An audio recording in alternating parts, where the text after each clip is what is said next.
Hello, সবাই কেমন আছেন? আশা করছি সবাই খুব ভালো আছেন। সৌমিত্রা's ডায়েরির আরেকটা পাতা থেকে প্রবাসের ইতিকাহিনীর গল্প নিয়ে আমি সৌমিত্রা চলে এসেছি আপনাদের সামনে। আজকের ব্লগে আমি আপনাদের দেখাবো হর্সশু বেন্ড। আমরা যে ট্রাভেল ব্লগটা শুরু করেছিলাম, একটা সিরিজে চলছিল, সেটা যারা আমার ব্লগটা নিয়মিত ফলো করেন তারা জানেন। লাস্ট আমরা কভার আপ করেছিলাম লোয়ার অ্যান্টিলোপ ক্যানিয়ন, আর সেখান থেকে বেরিয়ে হোটেল যাওয়ার আগে আমরা চলে এসেছিলাম এই হর্সশু বেন্ড। তো এই হর্সশু বেন্ডটা কী ব্যাপার সবই আমরা জিওগ্রাফিতে পড়েছি। অশ্বক্ষুরাকৃতির নদীর বাঁক, তো সেইটাই আমরা এখানে দেখব। নর্মালি গ্র্যান্ড ক্যানিয়নে প্রচুর হর্সশু বেন্ড রয়েছে, কিন্তু why this one is so special?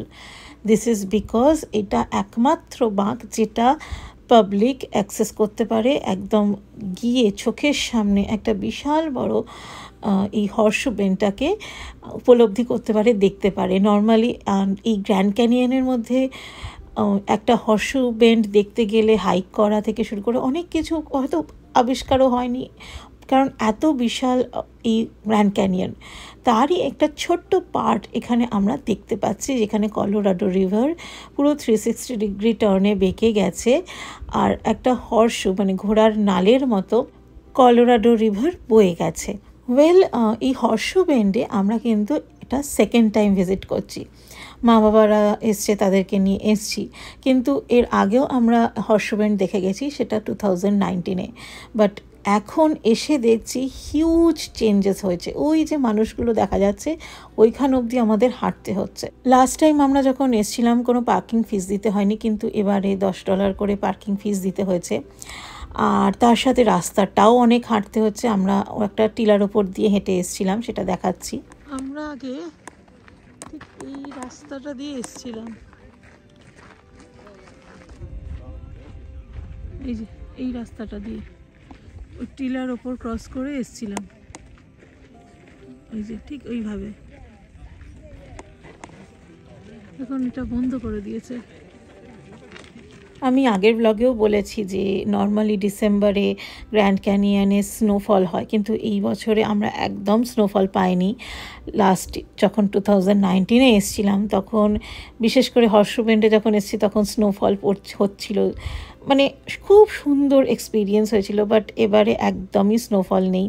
তার সাথে সাথে এতটা রাস্তা হাঁটা, মানে সত্যি কথা, স্ট্রলার অ্যাক্সেসেবল ঠিক আছে, কিন্তু পায়ের সমস্যা থাকলে এতটা হাঁটা বয়স্ক মানুষদের জন্য একটু অসুবিধেই হবে। তখন আমরা দুজন ছিলাম, আর তার সাথে সাথে আমাদের আরও দুজন জর্জিয়ার বন্ধুরা ছিল। বাট এই বছরে মা বাবা আছে, আর তার সাথে সাথে আমাদের আদি আছে।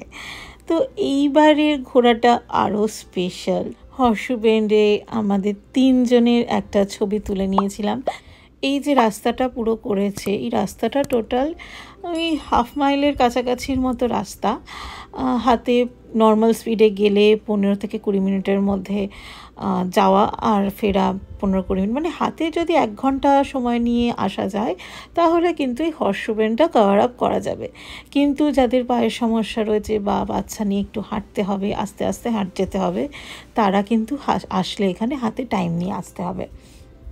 আমরা যখন এখানে আসি আর কিছুক্ষণের মধ্যেই সানসেট হওয়ার কথা, কিন্তু যেহেতু আদি আছে আর মা বাবা আছে, তাই আমরা হয়তো সানসেট অবধি থাকতে পারবো না। তার কিছুটা আগেই আমাদের বেরিয়ে যেতে হবে, বিশেষ করে আলো থাকতে থাকতে। ভিডিওতে সূর্যের অবস্থানই বলে দিচ্ছে যে এবার সূর্যি মামা অস্ত যাবেন। তো এই হর্সশু বেন্ডে সানরাইজ আর সানসেট এই দুটো সময় আসলে দ্য বেস্ট ফটো কিন্তু উঠবেই। এখন একটা কথা বলে রাখি, আমি বলেছিলাম এখানে এন্ট্রি ফি $10। তো এই $10 এন্ট্রি ফিটা ওয়ান টাইম এন্ট্রির জন্য।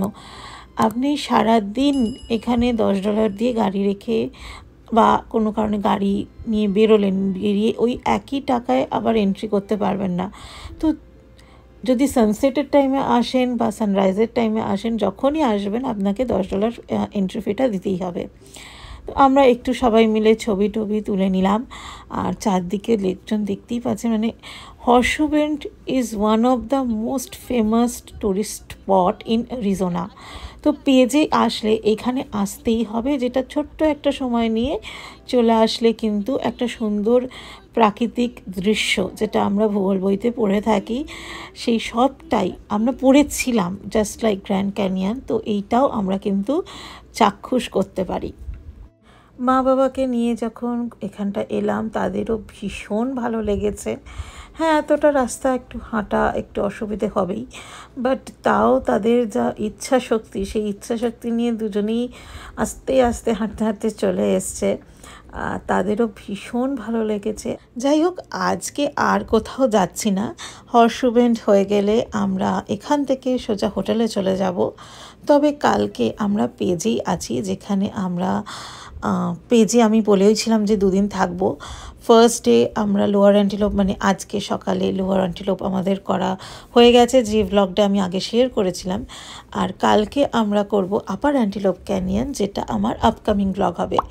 তো দুটো ক্যানিয়ন কমপ্লিটলি আলাদা, সেটা মানে পেজে এসে এই দুটো ক্যানিয়ন যদি একসাথে না করেন বা পরে করলেও হবে। লোয়ার অ্যান্ড আপার দুটো ক্যানিয়নই একদম একে অপরের উল্টো।